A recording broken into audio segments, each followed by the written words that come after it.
Bonjour, dans cette courte vidéo, ce que j'aimerais voir avec toi, c'est comment on fait pour partir d'une situation en texte à partir de certaines contraintes d'un problème, partir des contraintes et trouver les bonnes équations qui vont nous permettre de poser un système d'équations. C'est pas toujours évident, mais ce que j'aimerais vous présenter dans cette courte vidéo, c'est une classification que je me suis fait, moi, des types d'équations. Donc, moi, j'ai été capable de regrouper les différentes contraintes qu'on rencontre habituellement dans 4 catégories et j'ai une cinquième pour les autres types de contraintes. Donc, ce que je veux faire avec vous, c'est simplement voir le type de situation pour l'associer à mon type d'équation, puis comment je vais écrire l'équation à partir de ce type de situation-là.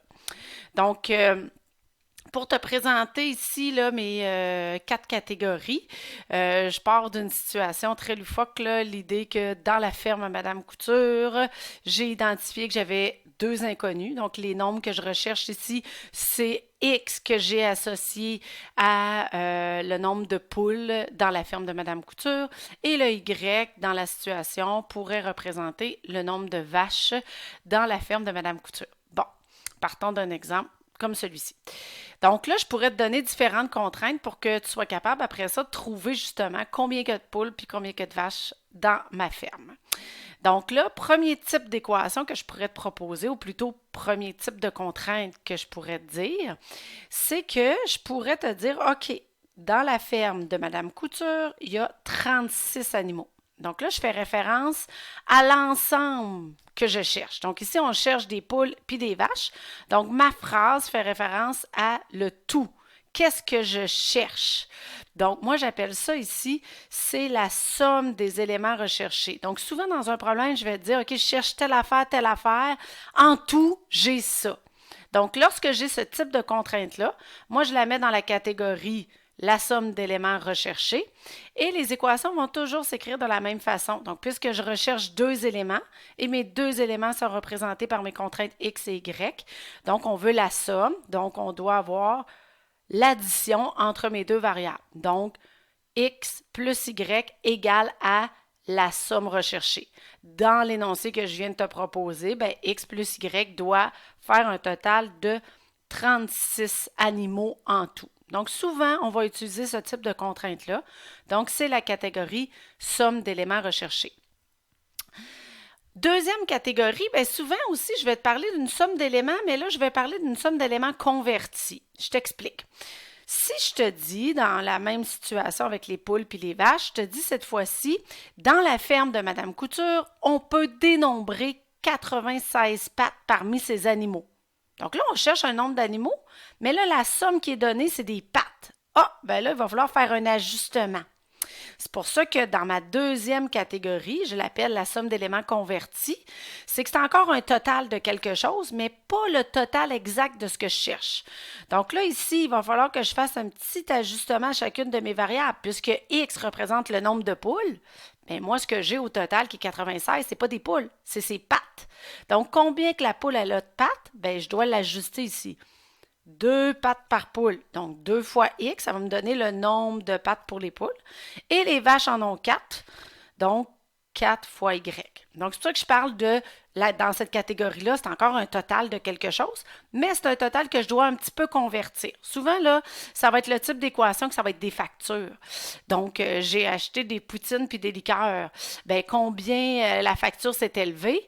Bien là, si la poutine coûte 6,50, bien, je vais mettre 6,50 fois le nombre de poutines achetées et que les liqueurs sont à 2,50, bien 2,50 fois le nombre de liqueurs achetées. Donc, je vais faire un petit ajustement. Par contre, pour être dans la catégorie 1, bien, si je te dis en tout, j'ai acheté pour ma famille au complet, j'ai acheté 10 articles, bien là, je vais faire X plus Y égale au nombre d'articles achetés. Mais si je parle d'argent, donc là, je vais devoir convertir dans mon équation. C'est pour ça qu'ici, là, j'ai mis un petit élément. Donc, ces 2 équations-là, donc mes 2 premières catégories se ressemblent beaucoup. C'est toujours dans mon énoncé, j'ai un total. Donc, tu as juste à te demander, est-ce que c'est le total des éléments que je cherche, donc le nombre de poules, le nombre de vaches? Si oui, on est dans la catégorie 1. Donc, le nombre de poules plus le nombre de vaches donne 36. Donc, X plus Y égale à 36. Par contre, ici, on faisait référence dans la deuxième contrainte, le nombre de pattes.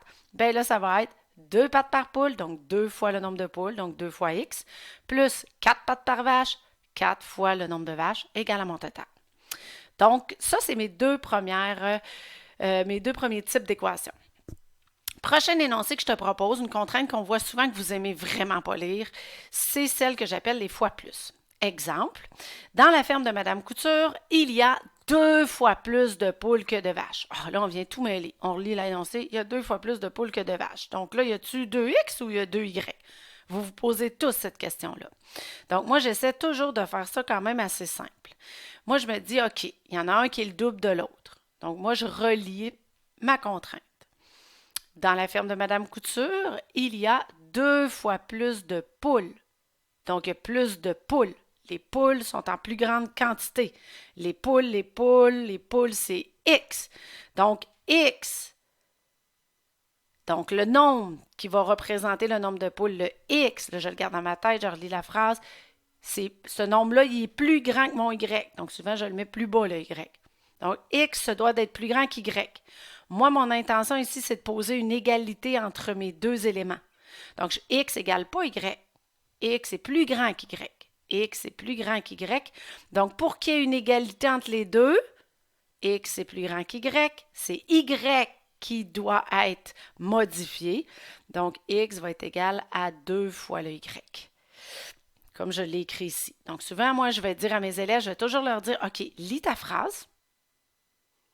Après la lecture de la phrase, tu es capable de me dire lequel des nombres va être le plus grand. Mais là en haut, tu y touches pas. C'est l'autre que je modifie. Donc, celui qui est en plus grande quantité, on y touche pas. C'est l'autre qui doit avoir le facteur multiplicatif pour qu'il y ait une égalité entre les deux. Donc, ça, c'est la catégorie que j'appelle fois plus ou fois moins, mais souvent, c'est fois plus qu'on va voir. Donc, on essaie toujours de le tourner dans ce sens-là. Et la dernière catégorie, c'est les de plus, de moins, qui ressemblent beaucoup à la catégorie précédente. Donc, dans la phrase ici, on pourrait voir tout simplement, justement, on pourrait voir que dans la ferme de Madame Couture, il y a 12 poules de plus que de vaches. Donc, on lit la phrase, il y a plus de poules ou de vaches? Plus de poules. Poules étant plus grande quantité, donc la quantité est plus grande, je la mets plus haut. Si je souhaite égaliser mes deux quantités, je dois modifier le nombre de vaches parce qu'il y a plus de poules. Donc, moi, je veux une égalité. C'est mon intention. Donc, je dois prendre le nombre de vaches et l'ajuster pour qu'il soit équivalent au nombre de poules. Donc, Y plus 12. On pourrait aussi faire le raisonnement inverse, mais moi, j'aime toujours le faire toujours dans le même sens pour bien comprendre mon énoncé. Donc, cette classification-là, ce que je souhaite, mon intention, c'est que lorsque tu lis tes contraintes dans ton problème, je veux que tu sois capable de dire, OK, cette phrase-là fait référence à quel modèle? Et quand tu es capable de dire, OK, là, c'est une somme d'éléments, là, c'est un fois plus, là, c'est un de plus, bien, après ça, tu utilises la bonne stratégie pour bien modéliser ton équation. Je t'avais parlé en début de vidéo que j'avais une cinquième type d'équation. Bien, c'est celle que j'appelle je suis la phrase qui est proposée. Donc, c'est textuel. Ou des fois, il va en avoir des différentes. Donc, celle-là, souvent, à la lecture du problème, souvent, juste en lisant la phrase, tu remplaces les mots par les variables et souvent, elle s'écrit comme on la lit. Donc, c'est pour ça que j'en fais pas une catégorie comme telle. Souvent, elle cause moins de problèmes que les autres. Mais si tu es capable de régler ces 4 types-là, souvent, ça va t'aider. Puis, à force d'en faire, en sachant que c'est dans tel type d'équation, tu vas voir, tu vas être de plus en plus habile. Et voilà, fin de la capsule.